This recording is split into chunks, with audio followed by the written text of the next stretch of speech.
Alright guys, so I got a good video today for you guys. It's going to take a few days maybe to complete, but what we're going to do is we're going to install an iPad in the 370, and it's going to be removable, fully detachable. But what we're going to do is 3D print a housing so that way it fits right in the center console area on the dash up there. And that whole console is going to come out today, so that way we could use it to take measurements. Let me just show you what it's going to look like. So we come around to here, and as of now I have the 370 with this mount that I made. So the iPad actually mounts here, and it works good. All it is a little clamp that's up in here, so it's like a hook, and you just slide it over. I made this for a trip to Tahoe. It worked out well, but I got some glare before I got my window tinted. It would get glare on the screen. So what I plan to do is get rid of this door, because I tried to mount it in here, and this thing just doesn't go up high enough for it to be relevant. I have seen people install a screen on the backside, so cut this out, install a screen on the backside, so that way you could use it that way. But what we're gonna do is we're gonna get rid of this whole unit here. So we're gonna get rid of this and then rebuild everything, so that way there's a nice platform here, and the cubby's gonna be open, and you could slide the iPad into it without this door being in the way. And the iPad mini will fit in this area really snug, but it's gonna be a perfect fit. So let's get to it and see what our design brings, and let's just try it out.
Okay, so I did pull it off.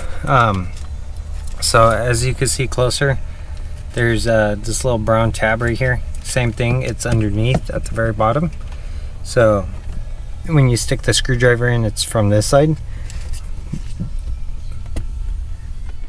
And as you can see, it's the same type of tab. And then the airbag one as well is the same tab, and it's facing down as well, so you gotta go from the bottom up. And this is what it looks like when the dash is completely off. And then here's the dash, or the dash cover for the cubby, and there's your cubby in the back. So when turning this around, it has a few tabs, and this thing should come off. So okay, so to get this box out, so as you can see, we have this, our little cubby. So to get this out, it came out this way, right? So it sits in here like this. There's a screw here, and a screw here, screw there, and a screw there. So you take out the 4 screws. They're Phillips. Once you take that out, you got to pull this out. So you pull out on your air vent. So you want to pull it to one side and slide it up. And what you have here is tabs. You have a set of tabs there that catch one right there, one right there, and now on the other side, one right there, one right there, one right there. So these come straight up. Once you get one side off, you don't need to take them both off. So what I ended up doing was, so remember this tab was underneath the air vent, so it was in between, it was sandwiched. So once I took one of the air vents off, I just slid it out this way and out, and that came out. Then you want to reinstall your air vent. You have this big old gap. Put your screws back in so that way you don't lose your air vents, so which side goes on which side. And then you want to make sure you put these back in so you don't lose your screws, just temporarily. So just set them in there, and maybe 1 or 2 turns and you'll be fine. So now let's get to measuring.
The spot putty is really good, real easy to sand.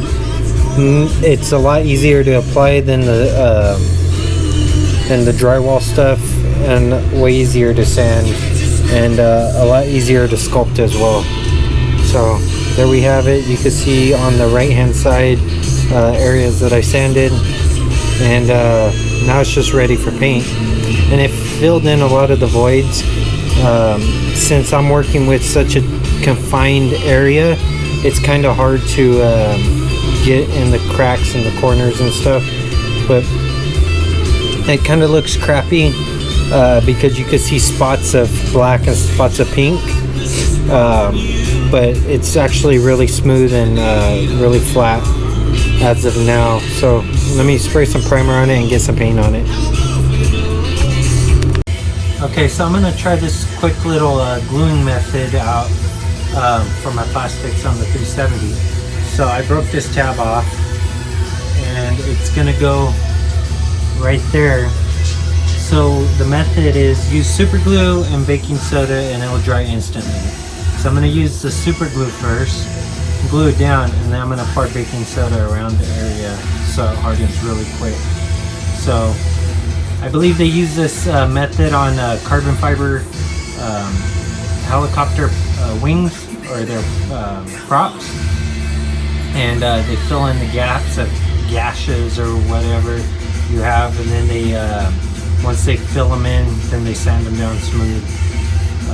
So let's see if it works. Okay, so as you can see, I glued on the face and everything's sanded, finished sanded. I just have to sand the bottom. So as you can see, I just used super glue and baking soda. You can see some in there that fell in there, and that glued it together. And if you pull up on it, so as you can see, it's pretty stiff. It's not budging anywhere. So the this is about 60 thousandths thick, so it's real thin anyway. But even at that, just the support from the back here supports this whole unit. And the reason why I had to do it in two pieces is so I could get in these pockets when I was cleaning them out.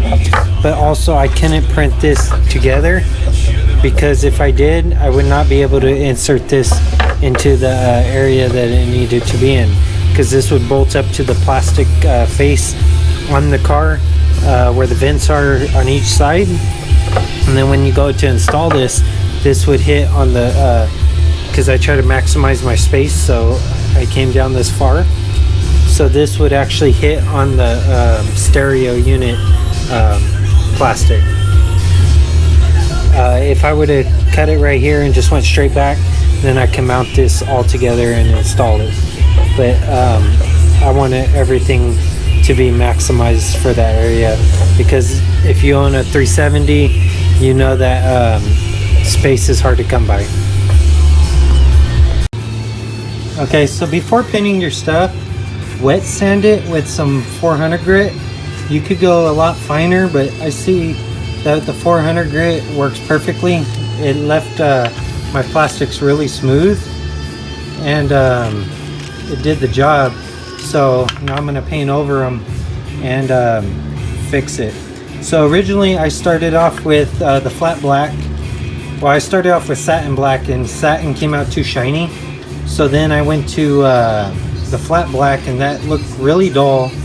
But on 370, the interior is kind of dull. So the fake leather that's on the dash and stuff, it has a dull look to it. So it matched really well. But I wanted to give it a hard coat, so I ended up buying some clear, and all they had was a matte clear. Well, when I sprayed the matte over the flat black, it turned out to look like a satin black, and that didn't look good. It looked like the original paint that I started with the satin. So then I went to the store and I bought some flat clear. I sprayed it black and then sprayed flat clear over it, and same thing, it had a shine to it, which I don't like. So I'm gonna end up spraying it flat black again and see what it looks like from there. So as you can see, it's all been wet sanded. The finished product of the wet sanding will show in your paint. So if you come over here, you can see that it came out really well. Just maybe a few more coats around this side where it's been sanded, so that way that doesn't bleed through the color shift. But the more time you spend in prep, the better off your paint will come out, and the better finish you'll have. So if you spend a little bit of time, you'll have some pride in your finished product. So as you can see, it's all wet sanded, and it's really, really slick. So I mean, that's what you want to get, to have your flat black come out looking smooth like this. Okay, so as you can see, I ground out a lot of the back supports, or those little tabs that were sticking out in my way, and then ground this flush. The bottom portion of it's still in, and then this trim here holds the radio in place as well. So I glued this in as well. I used some CA glue or some super glue, and the super glue itself, doesn't dry fast enough. So what I ended up doing was using baking soda. So you sprinkled the baking soda on it and it gets it hard a lot faster. So that way you don't have to worry about any of the crap. Okay, so this is at the very bottom. So it's gonna sit down here and right underneath that slot right there. So it slides right on in perfectly. Now I'm gonna fish this cable here to the thing right here. And that one's a 3.0 charger. I believe the brand's Aukey. Yeah. So I'll link this one in the description below as well. Got one in there. And then of course I got the Aukey with the double setup here. I got my USB there to play the radio. I got this Bluetooth transmitter here that goes into the auxiliary, so I can run Bluetooth on Bluetooth music, and I could also charge my phone in here. So I got the short cables as well. I think they're 6-inch. I'm no longer going to use this one because now I have wireless charging for the iPhone. And then I have this up here that's on these magnets that I could grab the back of this felt here and lift it up. And once I lift it up, I could reach the change that I put in there on both sides. So they're like little flaps. So that's where that is.